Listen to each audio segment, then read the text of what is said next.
Meu nome é Vitor, sou o número 41 do primeiro A e a gente vai falar sobre o tecido animal.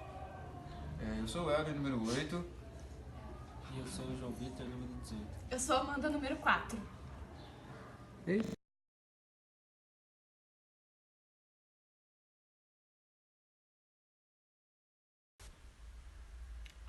Eu sou o Helder, número 8. E eu vou falar sobre o tecido epitelial do revestimento do tecido animal. Então, o tecido epitelial do revestimento ele é responsável por revestir o corpo e a superfície dos órgãos. Por esse motivo, ele está relacionado com a proteção, absorção de substâncias e até mesmo com a percepção dos certos estímulos. Então, a classificação do tecido epitelial do revestimento, o tecido epitelial de revestimento ele pode ser classificado de diferentes formas, de acordo com a quantidade de camadas de células e com o formato celular. No que diz respeito às camadas de células, o tecido epitelial ele pode ser dividido em três partes. A parte simples apresenta apenas uma camada de células, estratificado apresenta múltiplas camadas celulares e pseudo-estratificado apresenta apenas uma camada de células, entretanto possui um aspecto que dá a falsa impressão de possuir várias camadas celulares. Isso ocorre então, isso ocorre porque as células possuem tamanhos variados e a localização do núcleo é diferente em cada célula. O tecido epitelial de revestimento ele pode ser ainda classificado de acordo com o formato das células. De acordo com essa classificação, temos epitélio cúbico, tecido com células em formato cúbico, epitélio colunar, tecido com células alongadas, e epitélio escamoso, tecido com células achatadas, que lembram até azulejos, né? Então, também temos o epitélio de transição, um tecido com formato de células que varia de acordo com a distensão do órgão no qual é encontrado. No tecido de bexiga urinária, por exemplo, né? As células tornam-se mais achadas quando esse órgão está cheio. Já quando a bexiga está vazia, as células ficam em formato mais globoso, né? Então, mais bem resumido, o tecido epitelial é um dos 4 tipos básicos dos tecidos animais, formado por células justapostas, entre as quais se encontram pouca substância extracelular, com suas células não possuem vasos sanguíneos. Os nutrientes são recebidos através de um tecido conjuntivo subjacente. A principal função do tecido muscular é a presença de células alongadas e dotadas de alta capacidade de contração, que são os miócitos ou fibras musculares. A fibra muscular ela se contrai graças ao deslizamento de filamentos das proteínas actina e miosina, que estão presentes no citoplasma. Existem 3 tipos de tecidos musculares: o estriado esquelético, o estriado cardíaco e o liso, ou não estriado. Cada um deles tem suas próprias características, adequadas ao papel que cada um desempenha no organismo.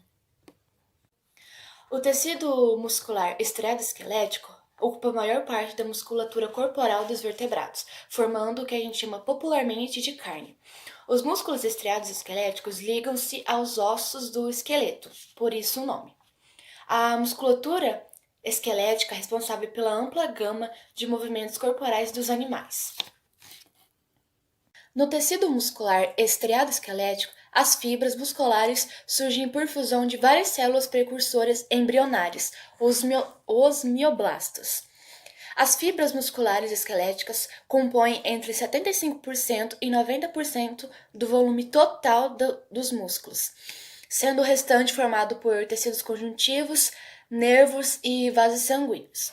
A contração é voluntária. Exemplo: se você decidir revisar algum assunto no livro, seu sistema nervoso dará ordem aos músculos da sua mão e do braço para voltar às páginas. O tecido muscular estriado cardíaco só está presente no coração. As células do tecido muscular cardíaco são uninucleadas, no que diferem das estriadas esqueléticas, que são multinucleadas. As fibras musculares cardíacas têm estriação transversal, semelhante à das fibras musculares esqueléticas, mas sua concentração é involuntária, independente da nossa vontade. O tecido muscular liso está presente em órgãos internos, como o estômago, o intestino, o útero, em ductos de diversas glândulas e em paredes de artérias e veias. Nos órgãos do sistema digestório humano, por exemplo, as contrações da musculatura lisa é responsável pelos movimentos peristálticos, que impulsionam os alimentos em seu trajeto para o tubo digestório. Nas artérias e nas veias, a musculatura lisa contribui para a circulação do sangue e a manutenção da pressão arterial.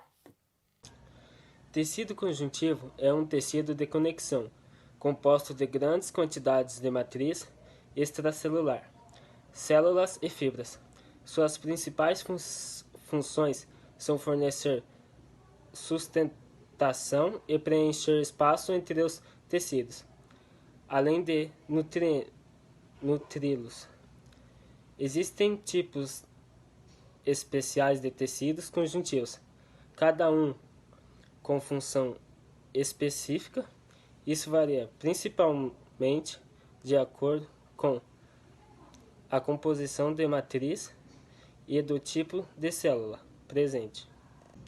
Hematopóise, também conhecido por hematopoise,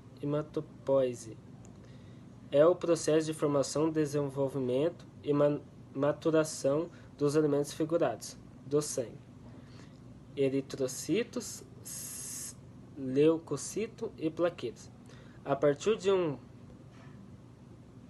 precurso celular comum e indiferenciado conhecido como célula hematopoietica pluripotente, célula-tronco ou stem cell.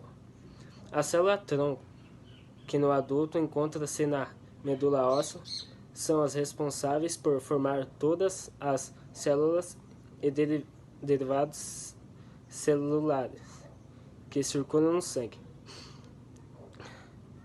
Abrange o estudo de todos os fenômenos relacionados com a origem, com a multiplicação e a maturação das células primordiais ou precursoras das células sanguíneas, ao nível da medula óssea. A hematopoiese se divide em 2 períodos. Oi pessoal, eu sou o Vitor e hoje eu vou falar sobre o tecido epitelial. Deixe um like agora no início do vídeo para eu poder ganhar uma notinha a mais, já que isso é um trabalho do meu colégio. Sem mais delongas, fiquem com o vídeo. Vocês sabiam que o tecido epitelial é formado por células justapostas? Ou seja, que estão intimamente unidas umas às outras através de junções intercelulares ou de proteínas integrais na membrana. A principal função do tecido epitelial é revestir a superfície externa do corpo, as cavidades corporais internas e os órgãos. Ele também apresenta uma função secretora. As funções do tecido epitelial são proteção e revestimento, no caso da nossa pele, secreção, no caso do nosso estômago, secreção e absorção, no caso do nosso intestino, e a hipermeabilização, no caso da nossa bexiga urinária. As características do tecido epitelial são células muito próximas com pouco material extracelular entre elas, células unidas de forma bem organizada, possuem um suprimento nervoso. Para quem não sabe o que é um suprimento nervoso, são os nervos que fornecem mensagem aos músculos e órgãos para o funcionamento normal, tipo você mexer o braço. Não possui vasos. Alta capacidade de renovação e regeneração, e uma nutrição e oxigenação por difusão pela lâmina basal.